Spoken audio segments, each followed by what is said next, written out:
So, I'm going to be in a ballet, La Fille Malgarde, which I probably pronounced wrong. And there's a character in it called Elaine. He's a very special boy that his father's trying to marry off to the beautiful Liza. And what happened in our studio is we actually don't have a lot of older males, so we changed his father from Thomas to Madame Claudette. And this here is going to be my walking stick. I get to be Madame Claudette. She's a very rich lady, so this curtain rod end is actually going to be the top of my cane. And right now I'm whittling down from here to here to a smaller diameter there. And then a little bit higher up so it's a nice smooth gradient to there. But essentially this is going to be my beaten stick for my child. We're going to paint it black. It's going to be fun. Already got wood shavings all over the floor. Yay! Hey everybody, so I'm in my basement. A quick little tour. Well, all of this is years and years of collection from my dad. Because although he was a video engineer for years and years, he didn't know how to do a lot of housework, and he kind of had to be the only one because his parents were both legally blind. His father had no vision whatsoever. But the nice thing is, and this is a tip for all you ladies out there, especially if you have a boomer age dad, do listen when they're working on projects. Offer to help them on projects. Dads love teaching their kids their hobbies, their skills, their abilities. And actually, I want you to take a look. These light fixtures up there, I installed those. My dad taught me how to install lights. I did those right there. So a future project that you guys may eventually see is actually me organizing all of this. Decluttering, obviously, the shit. Ooh, bad language. I gotta stop doing that. This is YouTube. But actually, decluttering the stuff that has gone bad, organizing his tools in a usable fashion. But today, I am working on my Fille Magarde. I never say it right. I probably said it 5 different ways. Pimp cane. It's not a pimp cane. It's really a status cane for my character that I'm playing, which is a very rich old lady who has a son that she's trying to marry off so that way she can have grandkids, right? That's basically her whole purpose in life, is have grandkids. She's loaded. She's trying to buy out this other widow's daughter, so she's in a tight spot. So money, money, money. But my child, Elaine, does not want to be married at all. He wants to be a Chad, go out, just keep having lady after lady after lady. So I need a cane, first off, to beat the naughty child with. And then also to indicate my status. So it worked out. I had a smaller cane that I was using, but I'm like, no, if I'm going to be Madame Claudette, I need a bigger cane. Think along the lines of good old-fashioned Russian ballet master. That's the look I'm going for. So I whittled the end of this dowel down to about the diameter of a penny, a little bit less. And now I gotta actually shorten it because I'm a short person. And the extra ball on top that really makes it look extravagant, is gonna come back up like the 3 inches, and it fits perfectly in my hand. My hubby did such a good job picking out. But in order to have it at just the right height, so right here, just above my waist, I gotta cut this down to size. And I realized I really couldn't find any carpentry tools. That was not something my dad was into. But my brother left this from when he was in a carpentry class in middle school, so I'm gonna use it. Hopefully it won't break. So here we go. However, even though my dad didn't actually have carpentry tools, he did have some things. and he did tell me how to use them. So like I'm saying, whether you're boy, girl, it don't matter. Fathers love to teach. Okay? Some of them are a little bit more difficult to listen to than others. Mine loves to talk. And a talk about carpentry can go into a talk about, politics very quickly. I don't know how, but it will. Or talk about religion or something. He'll just keep talking. But you know what? As your parents age, they're going to have less and less energy to do things with you, or be just even able to do things with you. And that's really what it is they want to be with their kids. They want to pass on their knowledge. And if you can just allow them to do that, even if you don't take anything away from it, if you just allow them to, talk, it means the world to them. And trust me, you don't want those things to be missed when they're gone. No matter, I know there's a lot of parents out there that are toxic as hell, and it's very upsetting to me. That sort of thing. My hubby was in that boat. But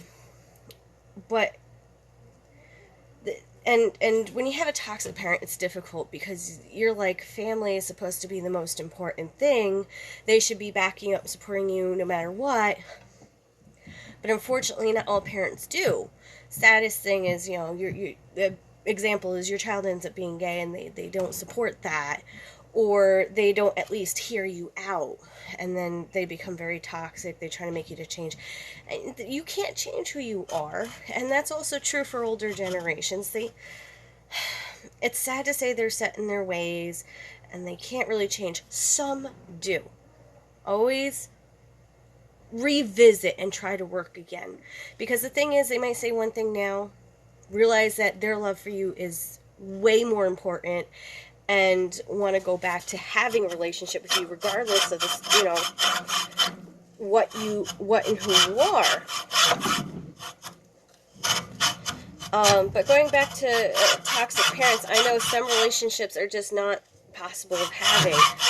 I consider myself wholly blessed because regardless of what my dad's stances are on anything, he still tries to be the best father. He always told me his best friend had a father, a traveling salesman, I think, and if he thinks of that song, Cats in the Cradle. It's very sad. The guy spends his whole life providing for his family, so he wasn't necessarily a bad father, but he missed out on his child's entire life.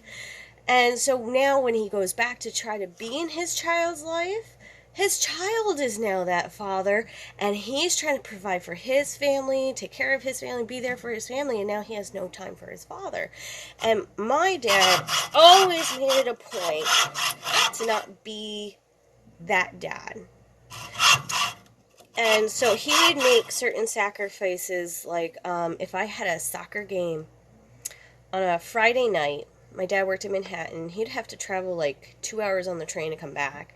He would always make sure he caught the earlier train just so he could make those games on time and watch the whole thing. And it was recreational soccer. It's not like some sort of championship or travel team. I sucked at soccer, but he always wanted his kids to know that he'd be there for them.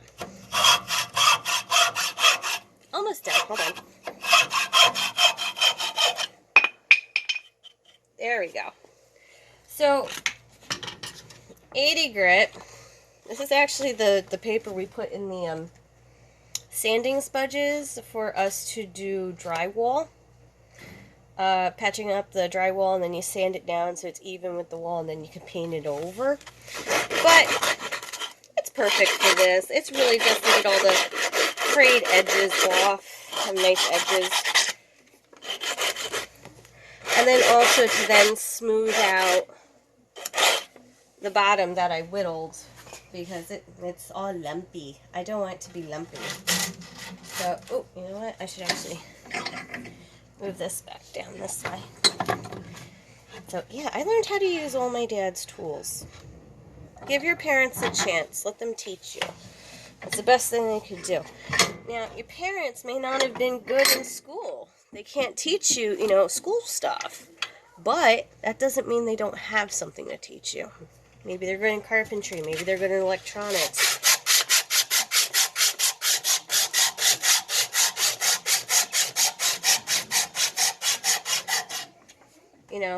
Whatever. But just, have an open ear and listen. That's all they want.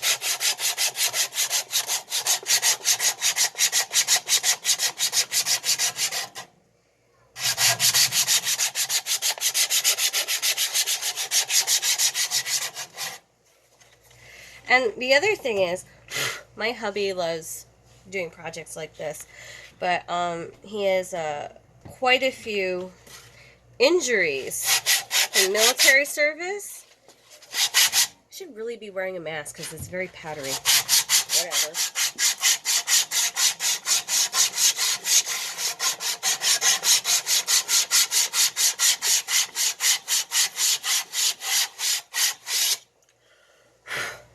But he has a lot of injuries from military service, so he can't.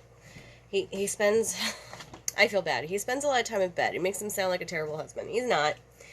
Oh, by the way, we're not technically married, but we've been together for 13 years. We have a little one. He lives in my house. We're mentally married. But so he has a lot of injuries that don't allow him to do certain things. So he actually gets excited when he can just tell me what to do, and I do it. He actually says one of the things he loves is I always impress him by what kind of things I'm able to take on and do just through just a little bit of instruction. I think I also inherited that ability from my dad. My mom is the one who I got the stubbornness and drive from.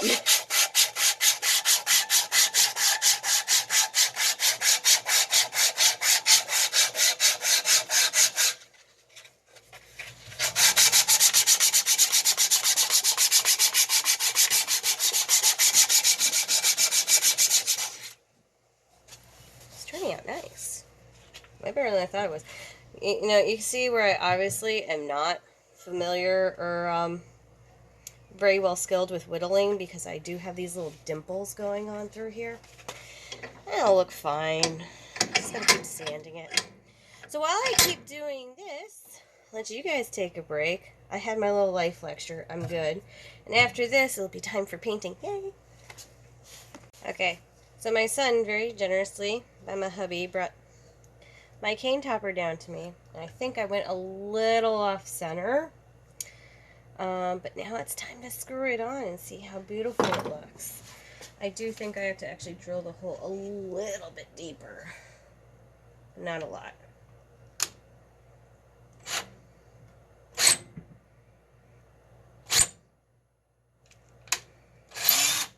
There we go.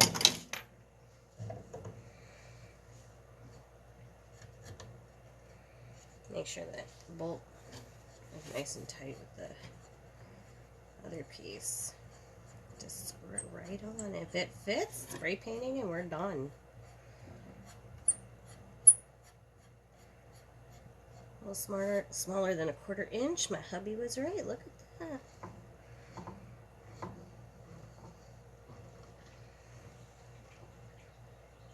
So it's very windy today. That's going to make this a little tricky. But I'm going to pop the my crystal ball off, spray paint it with some black, and we'll see how it goes after that once it's all dried. I'm very excited for my painting. I should probably put some sort of rubbering or coating on the end of it, so that way when I slam this into the marley floor, it's not going to break anything. Not even sure if you guys can hear me right now. My goodness. But here we go. Oops. That's not good. What you get for getting cheap shit. Wiggle this back on. That's spraying myself. Wind is blowing that way. So here we go. I'm going to actually start spraying the top, so in case it drips, it's dripping downward.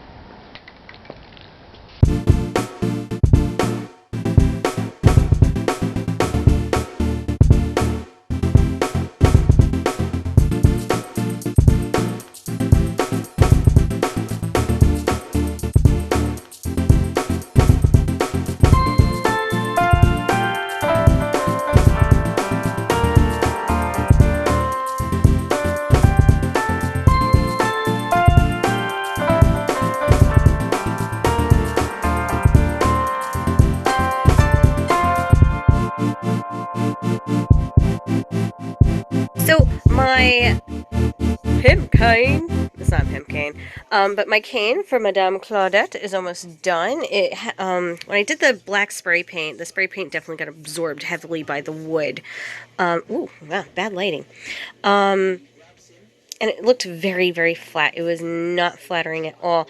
I, however, added this beautiful metallic black to it. I did one coat of that, and it actually has a nice little sheen to it now. And my sister thought it'd be very dramatic and make me look like a real rich person if I put on this black glitter paint, acrylic paint, which looks like this. And what her suggestion is doing it from the top to about here thickly, and then trailing it down. Look very dramatic. It might look a bit sorcery, but I'm going to do a banding and see how that looks, and then maybe do the trails down. So let's see how that works out. Yeah, the lighting's bad in here. Only got maybe one. Sorry. I'm recording. Sorry. Oh my god. I love you. Yeah, these are double bubble. Alright, let's see how it looks. So, I thought it was going to look really gaudy, but my sister was right. It does look very nice. Just like a nice little trailing of glitter. I only put it at the very top. And the very, very end. Please ignore the mess. And it does still have that very nice sheen to the rest of it with the very fine glitter from the metallic paint. So, I consider this project done. In future episodes, I'll actually show you me in my costume with this, because my costume needs adjusting. I actually lost weight since I made it. I got my hand in the glitter. Alright, now that I have craft aids, time to go. Bye!